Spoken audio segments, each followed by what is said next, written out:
Hey everybody, this is Tom again in Western North Carolina.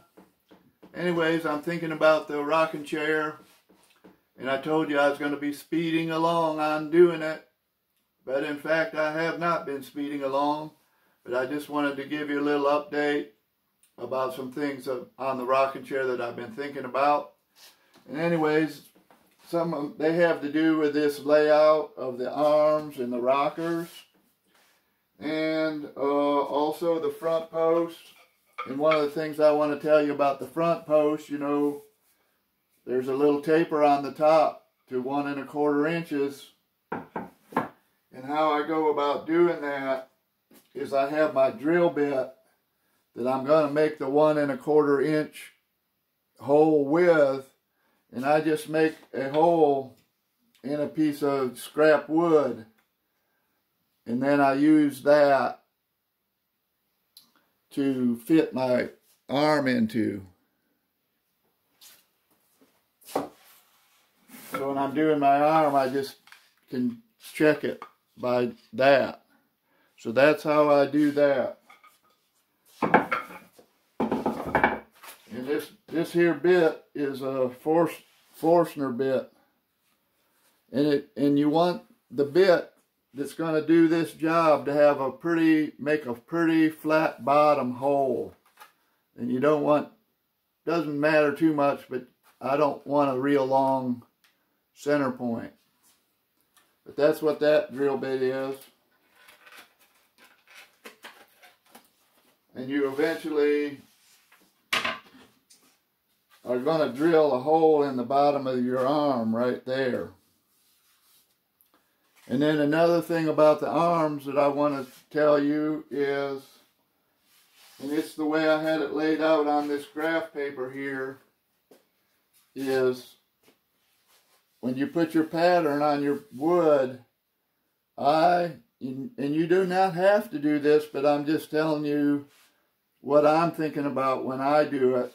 I want the growth, the grain, to go right straight through this tenon here, and then right straight through where I'm going to drill this hole here. I hope you can see that. Anyways, this arm shape got modified. It used to be, this line used to have been way over here, and the hole was way over here, and this end of the arm stuck way out, and this right here stuck way out. And it turned out one class I had with some advanced type students in it, they were big guys, and these arms that had this big bump here and sticking way out here had become the limiting factor of how big the seat was, you know, how big a person could fit down into the chair. And so we decided to change that and open, you know, by reducing this spot here and this big stick out here and kind of moving the arms out a little bit, we made more room in the seat without actually making the rungs longer. We made more room in the seat. And you can make these arms any shape you want. You know, I have made arms that look like this. I call these snake arms. But I've only done that like one time, I think. Person ordered a chair like that. But you can make these arms all different shapes and stuff. And I'll show you when I actually go to make the arms how I, you know, relieve it and stuff in different places. So that's something I'm thinking about the arms. And then thinking about the rocker, when you make the rocker, when you saw your rockers out, and I saw the rockers out with a bandsaw, these two spots here where my fingers are right up here, I want them, this spot and this spot, to be straight in line with each other. You know, you should be able to put a straight edge on there. And that's how you do it. This isn't a straight edge, but those two places, I want them to be in line with each other. And it doesn't have anything to do with the grain. It just, they need to physically be in line with each other, because that's where the arms or where the legs are going to go down. And for me, it just makes sense and is easier to fit those rockers in neatly if these are in a straight line with each other. There's other plans out there, and other people make rocking chairs that these are not in line with each other. But for me, that makes it harder to get a good fit at those two locations. So I want those to be in line with each other. Anyways, in those rockers, when you have your board, your blank, I guess you might call it, for your rocker, and you're fitting your pattern on there, if your board isn't quite tall enough this way, top to bottom, the place that you can cheat off of is right back here. And that has happened to me before. If this board's not quite wide enough, you can lose some of this back here. But you can't lose any on the bottom. This bottom has to be, you know, just as smooth a radius as you can make it, because you don't want it to be bumping on the floor when you're rocking. So anyways, that's, you know, how you're going to cut out your rockers. And when I do cut out the rockers, I screw the two boards together. Here's the pattern. And I screw the two boards together, you know, outside of the actual rocker. And by doing that, by cutting these out together, they're allegedly the same. And then when you go to smooth these all up, you make them exactly the same size. And then you make these two places in line with each other and everything. And then after all that, then you make these final cuts to get those little screws out of the way. And then you're going to have two rockers.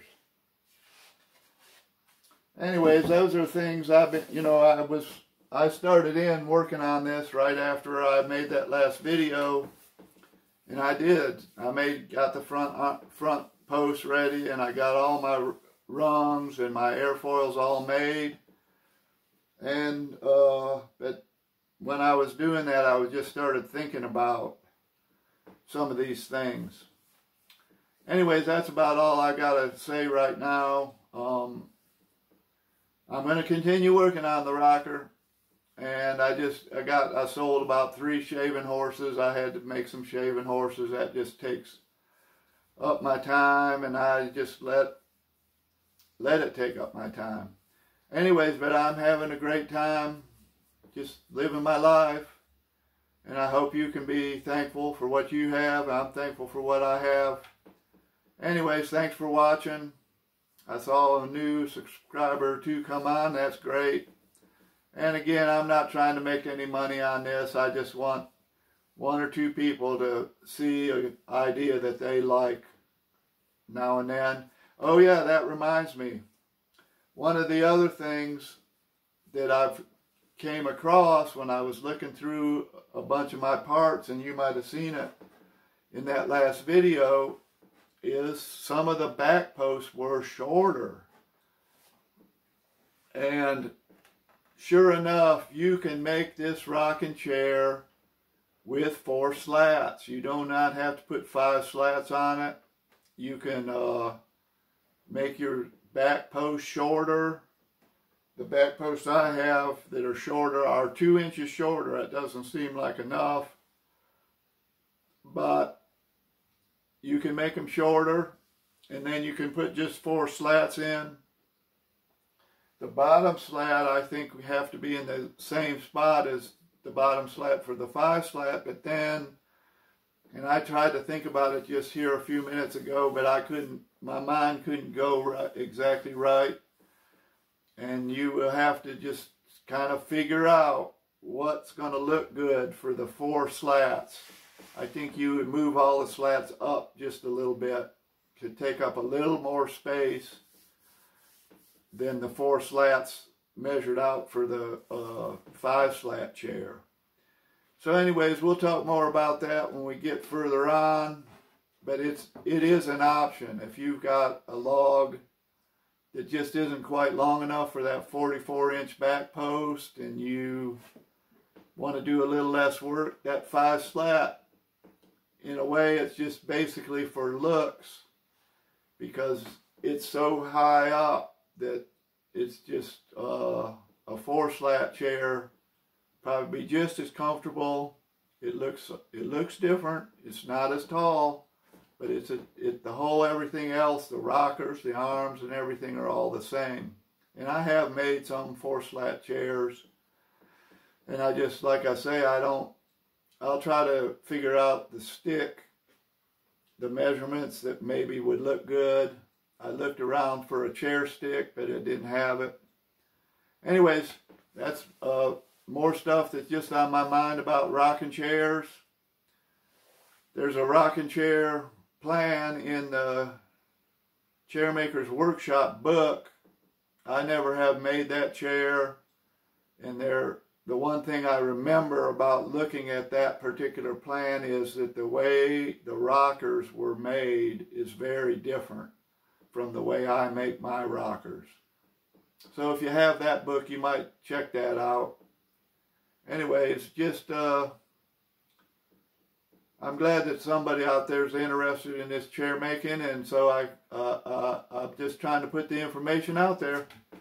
Anyways, I'll see you another day. Thanks for watching.